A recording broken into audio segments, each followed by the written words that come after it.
Guys welcome back my channel के guidance में। तो फाइनली इस वीडियो में बात करना क्लास 10 के स्टूडेंट के लिए मैथ का ये वीडियो होने वाला। तो फाइनली इस वीडियो में बात करने वाला कैसे आप लोग बोर्ड एग्जाम यानी कि 2025 ये जो बोर्ड एग्जाम होने वाला है, 1 मार्च को डेट तो चेंज हो गया है तो आप लोग को पता ही होगा, लेकिन 1 मार्च को जो एग्जाम होने वाला है तो उस बोर्ड एग्जाम की कॉपी में कैसे आप लिखेंगे और कैसे मार्क्स अच्छा ला सकते हैं, आप 88 मेरे तरह ला सकते हैं, ठीक ना। तो कैसे आप कॉपी में लिखना है, किस तरीके से सॉल्यूशन करना है, तो मैं ए टू जेड सारी चीज़ों को बताऊंगा, ठीक। इससे पहले चलिए, अगर चैनल को सब्सक्राइब नहीं किया तो चैनल को सब्सक्राइब कर लेना, बेल आइकन प्रेस कर लेना, जिससे video notification back to back मिल सके। और चलिए वीडियो को स्टार्ट करते हैं। आप रोज़ आपको बैक टू बैक क्लासेस मिलता रहेगा, सारी क्लासेस सारे चैप्टर्स यानी कि सारे सब्जेक्ट का। चलिए स्टार्ट करते हैं। देखिए, सबसे पहले क्या करना है कि सबसे पहले आपको क्या है, परीक्षार्थी का क्या है, अपना विवरण डालना है, यानी कि क्या है, अपना अनुक्रमांक यानी कि रोल नंबर इस तरीके से डालना है, शब्दों में यहाँ पे आप लिख लेंगे। उसके बाद क्या है, जो हमारा सब्जेक्ट है यानी कि विषय है, जो मैथ का होने वाला है। अब मैथ का होने वाला उसके साथ विषय का जो कोड है यानी कि 822XX है, ठीक ना। यानी पिछले साल हम क्वेश्चन पेपर को सॉल्व किए हैं। और उसके बाद परीक्षा का जो दिन है, क्या है, परीक्षार्थी का जन्म क्या होता है, परीक्षा का दिन, सॉरी, तो यहाँ पे हमने जन्म तिथि लिख दिया है। तो परीक्षा का दिन अगर आपको लिखना है तो यहाँ पे परीक्षा का दिन आप यहाँ पे लिख सकते हैं 01/03/2025, ठीक, इस तरीके से। उसके बाद क्या है, परीक्षा केंद्र का नाम हमने ये लिख दिया, उसके बाद सिंबल लिख दिया, उसके जो इन्विजिलेटर है वो सिग्नेचर इस तरीके से कर दिया है। उसके बाद क्या है कि ये सब चीज़ें, ठीक ना। चलिए आगे देखते हैं कैसे कॉपी में लिखना है। तो कैसे कॉपी में लिखना है और कैसे क्वेश्चन को सॉल्यूशन करना है। देखिए, जैसे कि पहले स्टूडेंट ने क्या किया है कि यहाँ पे देखिए सेक्शन ए, जैसे कि मैथ का क्वेश्चन पेपर देखते हैं, तो मैथ के क्वेश्चन पेपर में अगर हम बात करते हैं तो देखिए यहाँ पे जो मैथ का क्वेश्चन पेपर की बात करते हैं, यहाँ पे देखिए, तो यहाँ पे देखिए आप लोग को विजुअल यहाँ पे दिखाई दे रहा होगा कि यहाँ पे क्या है, खंड आ, यानी कि यहाँ पे कुछ इंस्ट्रक्शन मिलेंगे। 3 घंटे 15 मिनट प्रॉपर आप क्वेश्चन पेपर को पढ़ने के लिए मिलेगा, क्वेश्चन पेपर 15 मिनट करने को मिलेगा और आपको 3 घंटे क्वेश्चन पेपर को सॉल्यूशन करने को मिलेगा। देखिए यहाँ पे क्या कह रहा है कि सेक्शन ए में क्या है कि आपको सेक्शन ए के सारे प्रश्नों को करना है जो कि ऑब्जेक्टिव टाइप क्वेश्चन होगा, ठीक ना। तो देखिए कैसे करना है, तो हमने क्या लिखा है कि सेक्शन ए, तो बोला है कि 26 156 का एलसीएम जो है 156 है, तो उसका एचसीएफ क्या होगा। तो ऑब्जेक्टिव में अगर कर देते हैं सॉल्यूशन तो भी सही, अगर डायरेक्ट आंसर ये लिखते हैं तो भी सही, ठीक ना। तो क्या है कि अगर हम पहली संख्या गुणे दूसरी संख्या equal to LCM into HCF होता है फॉर्मूला। तो पहली संख्या हमने मानते हैं कि ए है, दूसरी संख्या मानते हैं बी है, और इक्वल टू हम एलसीएम इंटू एफसीएफ कर लेंगे। तो पहली संख्या हमने एलसीएम जो होता है क्या है, पहली संख्या, ये दोनों संख्या को, इसको हम पहली संख्या मान लेंगे, ठीक ना, और इसकी दूसरी संख्या मानेंगे। तो पहली संख्या हमें रखा इंटू दूसरी संख्या रख के एलसीएम की वैल्यू हमें गिवन है यहाँ पे क्या है 156 गुणे एचसीएफ, यानी कि ये फॉर्मूला होता है, ठीक है, ये जो होता है फॉर्मूला होता है, यानी कि ये जो फॉर्मूला होता है। तो यहाँ पे क्या हो गया, 156 से 156 कैंसिल आउट हो गया। उसके बाद एचसीएफ का मान यहाँ पे क्या हो गया, 26 हो गया, ठीक। इसी तरीके से क्वेश्चन इसको देखते हैं कि बोला है कि कौन सा सा अभाज्य संख्या का युग्म है, यानी को प्राइम फैक्टर का यहाँ पे कौन सा युग्म है। तो देखिए, देखो को प्राइम फैक्टर क्या होता है, यानी असहभाज्य संख्या क्या होता है, ऐसी संख्या जो खुद से डिविजुअल हो, और ऐसी संख्या जो खुद से डिविजुअल हो और साथ ही साथ 2 से डिविजुअल हो, ठीक ना, 2 से डिविजुअल, अदरवाइज किसी से खुद से यानी कि उसके मल्टीपल से डिविजुअल हो और खुद से डिविजुअल हो, अदरवाइज किसी से डिविजुअल ना हो। जैसे कि यहाँ पे देखिए कि ये अगर बात करते हैं तो 7 से कट जाएगा, 7 दूनी 14 और 7 पचे 35, तो ये भी नहीं हो सकता। उसके बाद अगर बात करते हैं कि ये संख्या अगर बात करते हैं तो ये किस इसका मल्टीपल है, यानी कि इसका 31 का 3 गुना है क्या 93, तो ये भी नहीं होगा, ठीक। उसके बाद बात करते हैं कि 32 का ये दुगुना है, यानी कि ये 32 दुना कितना होता है, अगर इसको बात करते हैं ये भी कट जाएगा, किस 2 से दोनों डिविजुअल हो जाएगा। अगर इसकी बात करते हैं तो ये डिविजुअल नहीं होता, इसका आंसर ये होगा, ठीक। आई होप क्लियर होगा। चलिए आगे क्वेश्चन दिए, आगे क्वेश्चन ये है कि बोला है कि आगे क्वेश्चन में कि बोला है कि बिंदु 5,0 और -12,0 के बीच का डिस्टेंस बताना है, यानी कि डिस्टेंस का फॉर्मूला तो आप लोग जानते ही होंगे। डिस्टेंस का फॉर्मूला क्या होता है, डिस्टेंस का फॉर्मूला हम जानते हैं कि क्या होता है, फॉर्मूला ये होता है, यानी रूट के अंदर अगर मान लेते हैं डिस्टेंस, अगर मान लेते कोई संख्या अगर ए बी है, ठीक ना, अगर मान लेते हैं कि A1 और A2 है, ठीक ठीक है, और मान लेते हैं ये है A2 और A1 B1 और A2 B2, ठीक। इनके बीच के अगर डिस्टेंस बताना है, ए मान लेते हैं, इसको बी मान लेते हैं, अगर इसके बीच के डिस्टेंस बताना है तो ए बी बराबर रूट के अंदर क्या होगा, A2 माइनस A1 का होल स्क्वायर प्लस का B2 माइनस B1 का होल स्क्वायर। तो ये क्या होता है, फॉर्मूला होता है। तो लगाते हैं फॉर्मूला, यहाँ पे डिस्टेंस सूत्र लगाते हैं। तो इन दोनों में से इसका माइनस करेंगे तो कितना हो, 17, 17 का स्क्वायर कितना होता है 189, और 189 के रूट से बाहर निकलेगा कितना 17। तो ये आंसर होगा। ठीक, आई होप क्लियर हुआ होगा। चलिए तो ये आंसर लगा देते हैं इस तरीके से। ठीक, चलिए आगे क्वेश्चन देखते हैं।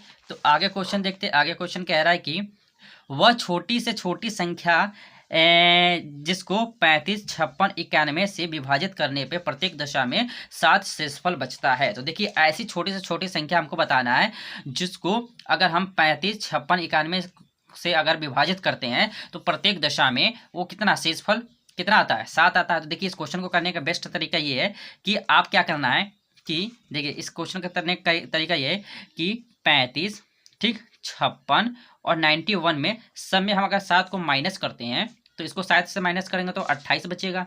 ठीक, अगर इसमें से 7 को माइनस करेंगे तो कितना, इसमें से 7 को माइनस 49 बचेगा, और यहाँ पे 7 को अगर माइनस करेंगे तो 84 बचेगा। ठीक, अगर इनका अगर अलग अलग हम क्या करें, इसको फैक्टराइजेशन कर देते हैं, अलग अलग इसका फैक्टराइजेशन करते हैं तो क्या मिलेगा, अगर इसको हम 2 से अगर काटते हैं यानी फैक्टर करते हैं इसको तो 2 एकम 2, ठीक ना, 2 से काटते हैं, 2 एकम 2, 2 चौको 8, फिर 2 से काटते हैं, 2 सत्ते 14, और 7 से काटेंगे तो 1 आ गया। अगर इसको 7 से काटते हैं क्योंकि सबसे लिस्ट वैल्यू से काटना होता है तो सबसे छोटी वैल्यू तो नहीं है, तो इससे सबसे छोटी मिनिमम वैल्यू 7 से ही डिविजिबल होगा, तो 7 आ जाएगा, इंटू 7 से करेंगे तो 1 आ जाएगा। ठीक, अगर 84 को अगर हम को फैक्टर करते हैं, यहाँ पे अगर इसका फैक्टराइजेशन करते हैं तो 2 से काटेंगे, 2 चौको 8, ठीक, 2 दूनी 4, फिर 2 से काटेंगे तो 2 दूनी 4, 2 कम 2, अगर 7 से काटते हैं सबसे लिस्ट वैल्यू, 3 से भी काट सकते हो तो 3 से, चलो सबसे लिस्ट वैल्यू 3 लेते हैं तो 3 सत्ते 21, ठीक, अगर 7 से काटते हैं तो 1 आ गया।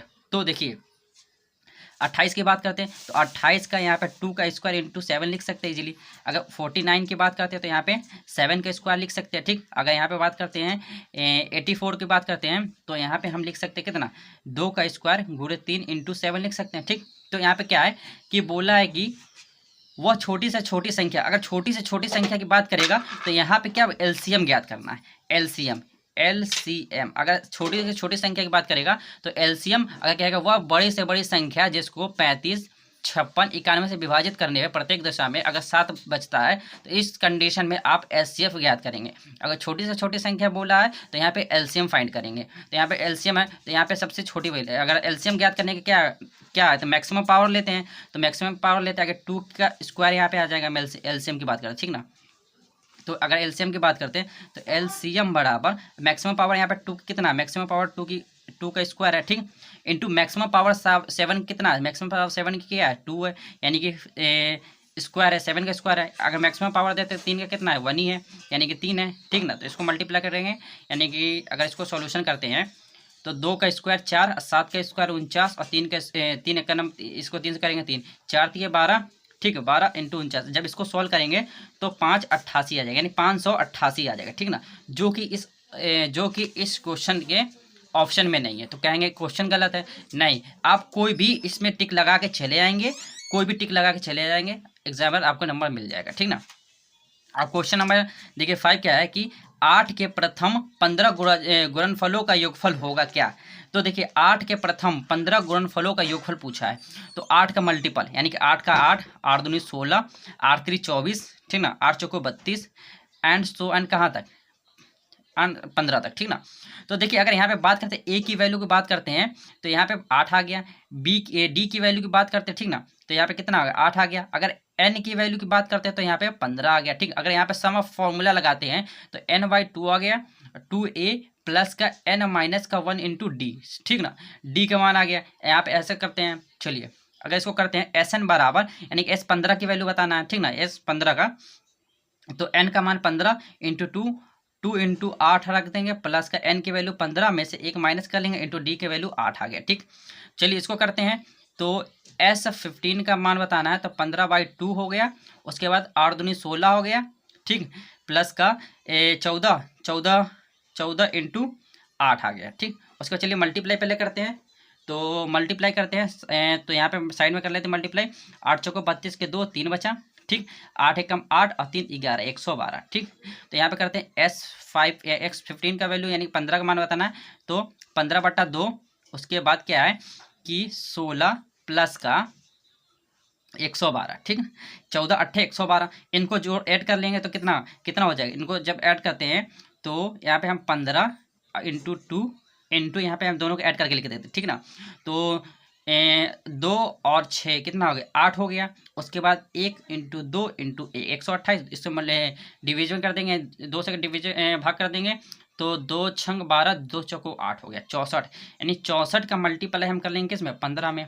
तो इसका जो आंसर होगा हम यहाँ पे लिख देंगे। चलिए 15 चौको 60 हो गया, 0 6, ठीक है। 15 छः का 90 और 6, 15 छः का 90 6 96, यानी कितना हो गया 960, यानी कि S15 का मान जो हो गया S15 का मान 960 इसका फाइनली आंसर होगा। तो जो क्वेश्चन होगा 960 वो इसका आंसर होगा। तो देखते हैं कौन सा है 960, यानी 960 ऑप्शन नंबर ए ही है, ठीक ना।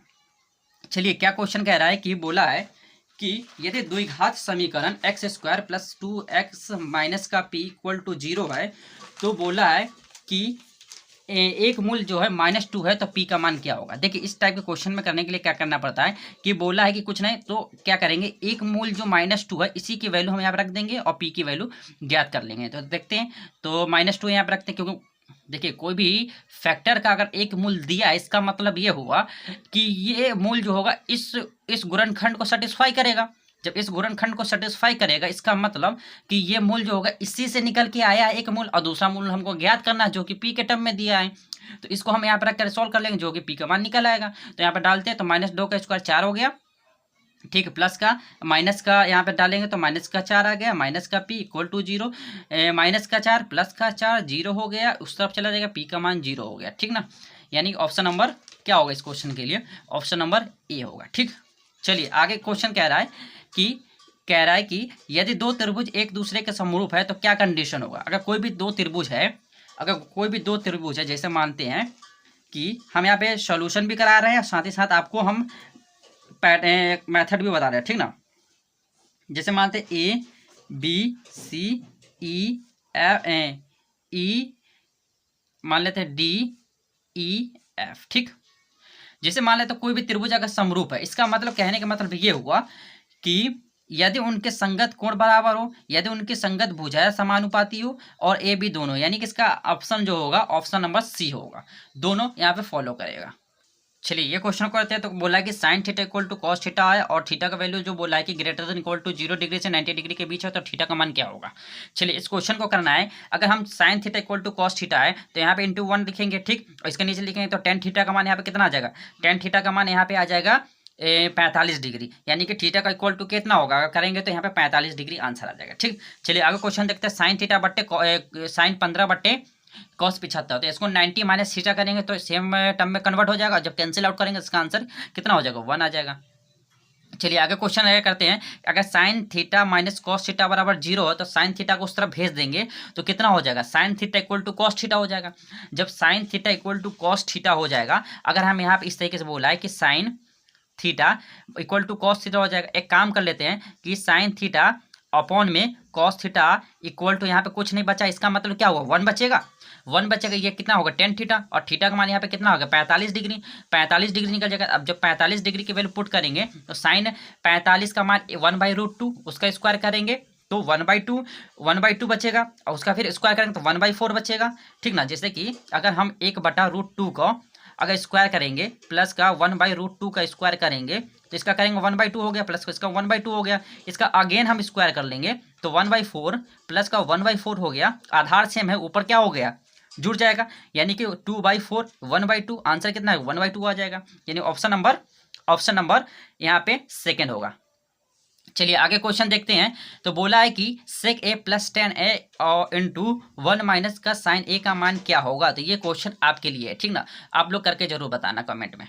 चलिए ये क्वेश्चन देखिए, ये सब जितने क्वेश्चन हम करा रहे हैं ये सारे क्लास 10th स्टूडेंट के लिए जो 2024 बोर्ड एग्जाम पूछा गया क्वेश्चन है वो आप लोग मैच कर सकते हैं क्वेश्चन पेपर से जाकर, ठीक ना। तो देखिए क्या क्या दिया गया प्रश्न में, यानी कि उसका एचसीएफ जो है 99 इंटू 153 का इसका जो एचसीएफ है 9 दिया है, तो उसका एलसीएम क्या होगा। तो अब वही फॉर्मूला पहली संख्या गुणे दूसरी संख्या equal to LCM into HCF लगाएंगे। जब इसको सॉल्व करेंगे तो कितना आ जाएगा 16 और 83 आंसर आ जाएगा, ठीक ना।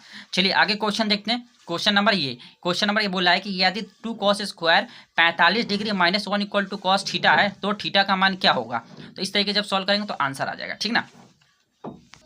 चलिए इस क्वेश्चन को करना है। इस क्वेश्चन को करने के लिए क्या बोला है कि इसको सिंपली बस हल करना है, तो एक्स एंड वाई की वैल्यू बताना है। तो देखिए ये क्वेश्चन पूछा गया जो कि 6 मार्क्स का ये क्वेश्चन है। कितने मार्क्स का? 6 मार्क्स का ये क्वेश्चन है। तो देखिए क्या करना है कि 3x माइनस का 5y इक्वल टू हम इस 4 को उस तरफ भेज देंगे, यानी कि 4 हो गया। तो इक्वेशन नंबर इसको 1 मान लेते हैं, ठीक ना। और इसी तरीके 9x माइनस का 2y और प्लस का 7 होने चाहिए। इक्वेशन नंबर ये 2 हो जाएगा, क्योंकि इसको हम इस तरफ लिया है और बाकी इसको इधर ही रख दिया। देखिए इस करने का क्वेश्चन का तरीका बस ये है कि किसी एक इक्वेशन को हम या तो x के बराबर कर दे या तो y के बराबर, दोनों को कर दे और दोनों को सॉल्व करके x की वैल्यू और y की वैल्यू फाइंड कर लेंगे, ठीक ना। तो हम क्या करते हैं, इक्वेशन एक को हम 3 से मल्टीप्लाई यहाँ पे लिख देंगे कि समीकरण एक को 3 से गुणा करने पर, ठीक ना, करते हैं। तो यहाँ पे करते हैं तो 3 3 का 9x माइनस का 3 5 15y और 3 से जब यहाँ पे करेंगे तो देखिए जब इसमें करेंगे तो सब में मल्टीप्लाई होगा। तो 3 चौको 12 हो गया। इक्वेशन नंबर ये हम 3 मान लेते हैं, ठीक ना। जब इक्वेशन नंबर 2 को इक्वेशन नंबर 3 को जब सॉल्व करेंगे तो यहाँ पे जैसे इक्वेशन नंबर हम 2 को यहाँ लिखते हैं 9x माइनस का 2y इक्वल टू 7 हो गया। जब दोनों को सॉल्व करते हैं देखिए यहाँ पे कुछ नहीं है, इसका मतलब प्लस, इसका मतलब ये माइनस हो जाएगा। यहाँ माइनस इसका मतलब ये प्लस हो गया, या प्लस इसका मतलब ये माइनस हो गया, ठीक ना। तो माइनस प्लस कैंसिल आउट हो गया, ठीक। आई होप ये क्लियर होगा। अब देखिए माइनस का 15 में से प्लस का 2 घटाएंगे तो माइनस का कितना हो गया, 13 हो गया। तो ये 13y हो गया। एक काम कर लेते हैं, प्लस का 15 में से माइनस का 5 घटाएंगे तो 7 5 12, यानी कि प्लस का 12 हो गया, यानी प्लस का 5 बचेगा, ठीक ना। 7 5 12। अगर बात करते हैं वाई की वैल्यू अगर निकालते हैं यहाँ पे तो वाई की वैल्यू 5/13 हो जाएगा। वो भी तो किस साइन का, वो भी तो माइनस साइन का, ठीक ना। चलिए अगर हम y की वैल्यू आ गया, अगर हम यहाँ पे x की वैल्यू निकालते हैं तो x की वैल्यू निकालने किसी भी इक्वेशन में यहाँ पे जितने इक्वेशन में है 1 2 एंड 3 किसी में पुट कर दो और यहाँ पे x की वैल्यू निकाल लो। तो चलिए इक्वेशन नंबर 1 में डालते हैं तो 3x माइनस का 5y इक्वल टू 4 आया, ठीक। चलिए यहाँ पे रखते हैं इक्वेशन नंबर, किस में रखते हैं, इक्वेशन नंबर 1 में रखते हैं। तो 3x तो सही है, माइनस का 5 तो सही है, y की वैल्यू कितना है, माइनस माइनस ये कितना होगा, प्लस हो जाएगा, और 5/, कितना हो जाएगा, 13 हो जाएगा, इक्वल टू 4 आ जाएगा। चलिए 3x तो सही लिखा हुआ है, 3x तो सही लिखा हुआ है, और ये बीच में प्लस है तो प्लस लगा देंगे। 25/13 आ गया, माइनस का 4, ठीक है, सॉरी इक्वल टू 4। तो 3x तो सही लिखा है, इक्वल टू 4 माइनस का 25/13 हो जाएगा। इसके नीचे 1 मान लेंगे, एलसीएम ले लेंगे। जब इसको सॉल्व करेंगे तो कुछ इस तरीके से आएगा। देखिए जब इसको सॉल्व करेंगे 3x, जब इसको सॉल्व करेंगे किसको, 3x इक्वल टू 4 माइनस का 25/13 को जब सॉल्व करेंगे, जब इसको सॉल्व करेंगे तो 3x तो सही लिखा हुआ है, 13 चौको 52 आ जाएगा, ठीक ना। 13 का 13 26 43 13 चौको 52, यानी कि 52 में से 25 को माइनस कर लेंगे, अपन 13 से भाग कर देंगे। 3x तो सही लिखा हुआ है। जब माइनस करेंगे एक संख्या कितना, 12 में से 5 गया तो 7 बचा, और ये कितना 4 में से 2 गया तो 2, ठीक। उसके बाद 13 3 से काटेंगे, 3 9 27, 9/13 इसका आंसर है, वो भी तो प्लस पॉजिटिव। यानी कि जब इसको सॉल्व करेंगे तो इसको जब सॉल्व करेंगे तो 9/13 आंसर आ जाएगा, वो भी तो x की वैल्यू कितना, तो वो भी पॉजिटिव। तो देखिए इसमें कुछ नहीं बोला है कि x की वैल्यू किसी भी मेथड से अब निकालने को नहीं बोला है। तो फाइनली ये 6 मार्क्स का नंबर क्वेश्चन था, तो इजीली ला सकते हो। देखिए y की वैल्यू ये आया और x की वैल्यू ये आया, ठीक। चलिए क्वेश्चन देखिए, एक क्वेश्चन और है बहुत प्यारा सा, इस क्वेश्चन को करते हैं। तो ये क्वेश्चन पूछा गया है जो कि ज्योमेट्री का है, और ये क्वेश्चन जो है 6 मार्क्स का है। तो क्वेश्चन क्या है कि आकृति में अगर OA इंटू OB जो है इक्वल टू है OC इंटू OD के, तो दर्शाना है कि एंगल A जो होगा वो बराबर होगा एंगल C के, और बोला है कि एंगल B जो होगा वो बराबर होगा एंगल D के। तो देखिए पहले यहाँ पे मैच करते क्वेश्चन में कहाँ कहाँ है, यानी कि OA जो है वो OB के बराबर है। इसका मतलब बोला है कि ये जो लाइन है वो इसके बराबर, और बोला है कि OC जो है, यानी कि ये वाली जो लाइन है OC जो है OD के बराबर। इसका मतलब ये जो है इसके बराबर, ठीक। तो बोला है कि एंगल A जो है एंगल C के बराबर, एंगल A जो है ये वाला एंगल जो है वो एंगल C के बराबर। उसके बाद ये वाला एंगल जो है वो एंगल B जो है, जो ये एंगल B जो है एंगल D के बराबर। तो ये हमको प्रूफ करना है, ठीक है, यानी दर्शाना है, सिद्ध करना है। तो कुछ नहीं, आप एक प्रॉपर्टी जानते होंगे कि अगर कोई भी त्रिभुज के, अगर मानते हैं यहाँ पे त्रिभुज अगर लेते हैं तो यहाँ पे देखिए पहले नंबर कि एंगल ओ जो होगा वो एंगल ओ के बराबर होगा। क्यों होगा? क्योंकि ये वर्टिकली अपोजिट नंबर है, यानी कि शीर्षाभिमुख कोण है, यानी कि आप इंग्लिश में लिख देते हैं वर्टिकली, ठीक ना, वर्टिकली अपोजिट साइड से, ठीक ना। अगर बात करते हैं, अगर एंगल जो होगा साइड जो बात करते हैं ओ ए, यानी कि ओ ए जो साइड है, ओ बी जो साइड है वो बराबर किसके? ओ ए साइड के। अगर यहाँ पे देखिए ओ ए जो है यानी कि ओ सी जो है बराबर किसके? ओ डी के। तो यहाँ पे दिया है, यानी दिया हुआ है, गिवन है, ठीक ना, गिवन है, देखिए ये दिया हुआ है। तो एंगल ओ ओ ये जो है बराबर होगा किसके? वर्टिकली अपोजिट से। ये एंगल इसके बराबर, ये एंगल इसके बराबर, ये वाला एंगल इसके बराबर, ये वाला एंगल इसके बराबर। जब किसी भी त्रिभुज के अगर दो साइड बराबर हो और एक एंगल बराबर हो तो वो त्रिभुज क्या होगा? वो त्रिभुज सिमिलर होगा। और जब सिमिलर होगा त्रिभुज तो हम बोल सकते हैं कि एंगल जो होगा ए ओ डी जो होगा वो सिमिलर होगा, ठीक ना, यानी कि समरूप होगा किसके? एंगल देखिए जिस सीक्वेंस पे अगर भुजा लेंगे, कोण लेंगे, उसी सीक्वेंस पे जिस त्रिभुज के लेंगे उसी सीक्वेंस पे सेकंड वाला त्रिभुज को भी लेना है, यानी कि एंगल बी ओ सी, ठीक। अब देखिए समरूप का जो सिंबल होता है ये होता है, सर्वांगसम का सिंबल जो होता है डबल लाइन के ऊपर ये होता है, ठीक ना, तो ये सिंबल याद रखना। तो ये समरूप का होता है, ये सर्वांगसम का होता है। तो अगर जब ये बड़ा समरूप होगा तो हम बोल सकते हैं कि एंगल जो ए होगा वो एंगल सी के एंड एंगल जो होगा बी जो होगा वो एंगल डी के बराबर होगा, ये सिद्ध होता है, ठीक ना। तो आई होप ये समझ में आया होगा। तो इससे पहले अगर आप नए व्यूअर्स हो तो चैनल को सब्सक्राइब करें, बेल आइकन को प्रेस करें, जिससे video notification back to back मिल सके। और चलिए आपका नेक्स्ट वीडियो साइंस का होने वाला है, तो इस वीडियो को ज़्यादा शेयर करना और कमेंट करना, ठीक।